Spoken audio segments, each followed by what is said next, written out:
చందమామ కథ అశ్వబలి. గుర్రాలకు ప్రసిద్ధి చెందిన అరేబియా దేశంలో పూర్వం గిజ్రు అనే గ్రామాధికారి ఒకడుండేవాడు. పరిపాలనలో గిజ్రు చాలా ఖచ్చితమైనవాడు, కానీ ఎంత ఖచ్చితమైనవాడో అంత దయకల్లవాడు కూడా. గిజ్రు గొప్ప దాత అని దేశ దేశాల కీర్తి వ్యాపించింది. దానం ఇచ్చేటప్పుడు ఎటువంటి త్యాగమైనా చేసే సాహసం కలవాడు. గిజ్రు నాకు ఈ వస్తువు కావాలి అని ఎవరైనా వచ్చి అడిగితే లేదు అనే మాట అతని నోట ఎన్నడూ రాదు. ఇంతటి ఉదారుడైన గిజ్రు వద్ద ఏదో ఒకటి అడిగి పట్టుకుపోవచ్చు కదా అని దూర దేశాల నుంచి కూడా ప్రజలు వచ్చేవారు. తన ఇంటికి ఎవరు వచ్చినా గిజ్రు ఎంతో మర్యాదగా వారిని ఆదరించి అర్ఘ్యపాద్యులిచ్చి పంచభక్ష పరమాన్నాలతో భోజనం పెట్టి హాయిగా పడుకునేందుకు హంసతూలిక తలపాలు అమర్చేవాడు. ఇటువంటి ఏర్పాట్లు చేసిన గిజ్రు మంచితనానికి మెచ్చుకొని ఆ వచ్చిన అతిథులు తృప్తిపడేవారు. ఒకవేళ గిజ్రు వద్ద అయాచితమైనది ఏదైనా అడిగి పట్టుకుపోవాలనే దురాశతో వచ్చినప్పటికీ గిజ్రు ఇంట ఆతిథ్యం పొందిన తర్వాత వారిలో దురాశలు అంతరించి వారి మనస్సు మంచిగా మారిపోయేది.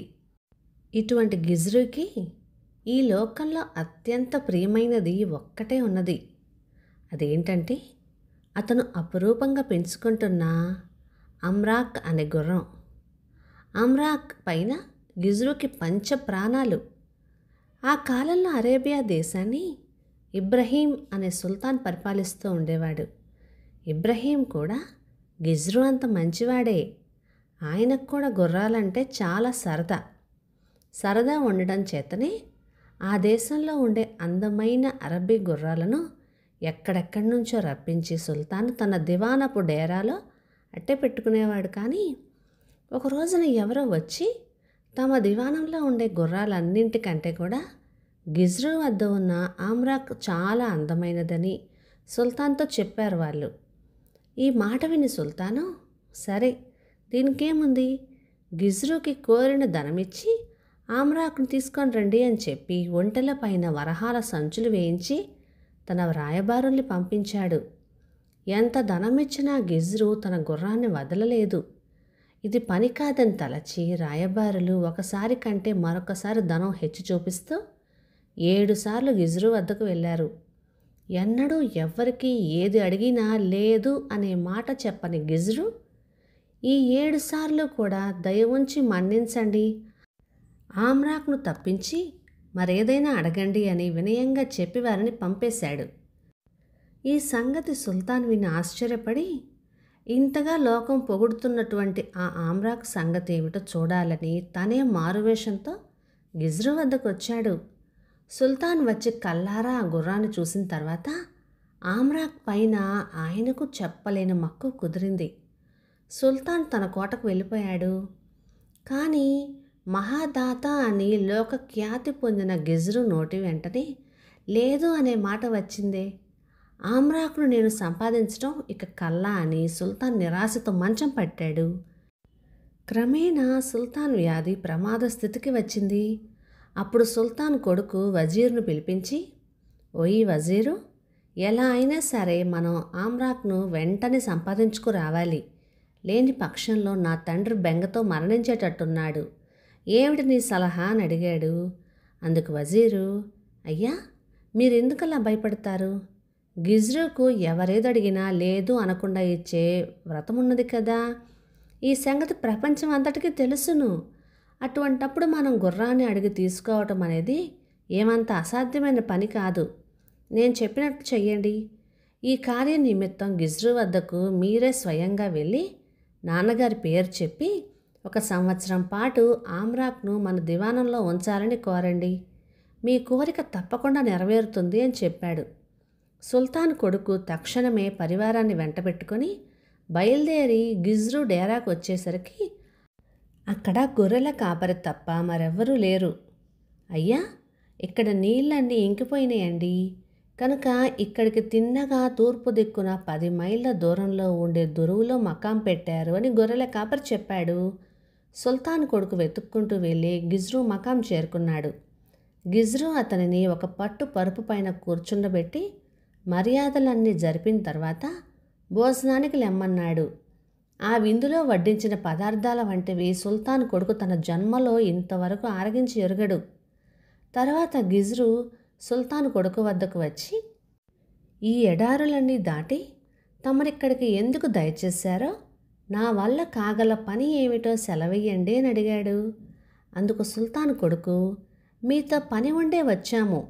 మా తండ్రి గారు ఆమ్రాక్ మీద మక్కువ కలిగి దానికోసం బెంగ పెట్టుకున్నారు అన్నాడు. ఆమ్రాక్ మీదనా అని ఆశ్చర్యంతో అడిగి గిజ్రు తల వంచుకున్నాడు. అవును, ఆమ్రాక్ కోసం నాన్నగారు బెంగ పెట్టుకొని మంచం పట్టి ఉన్నారు.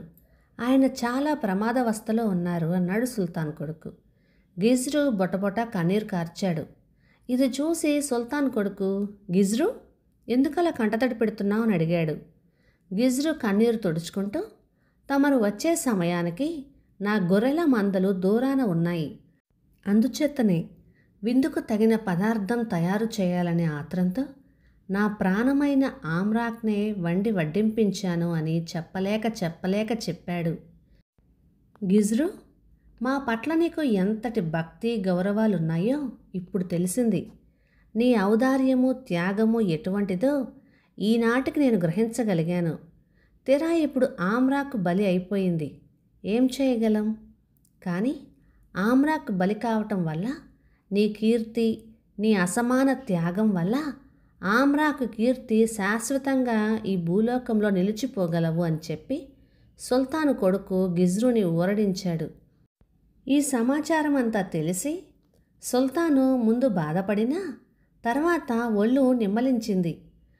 తర్వాత గిజ్రు ఏ స్థలంలోనైతే ఆమ్రాకును బలి చేసి తన కొడుకుకి విందు చేశాడో ఆ ప్రదేశమందు ఆమ్రాకు జ్ఞాపకార్థం లోహంతో తయారైన ఒక ఎత్తైన గుర్రపు విగ్రహాన్ని స్థాపించాడు. ఆ విగ్రహం చూసినప్పుడల్లా ప్రతి వారికి గిజ్రు చేసిన లెక్కలేని త్యాగాలు జ్ఞాపకానికి వస్తూ ఉంటాయి. కథ సమాప్తం. ఈ కథలో సుల్తాన్ గారు ఆమ్రాక్ బదులుగా కావలసినంత ధనాన్ని ఇస్తానని ఒంటెల మీద ధనపు సంచులు వేసి పంపించారు.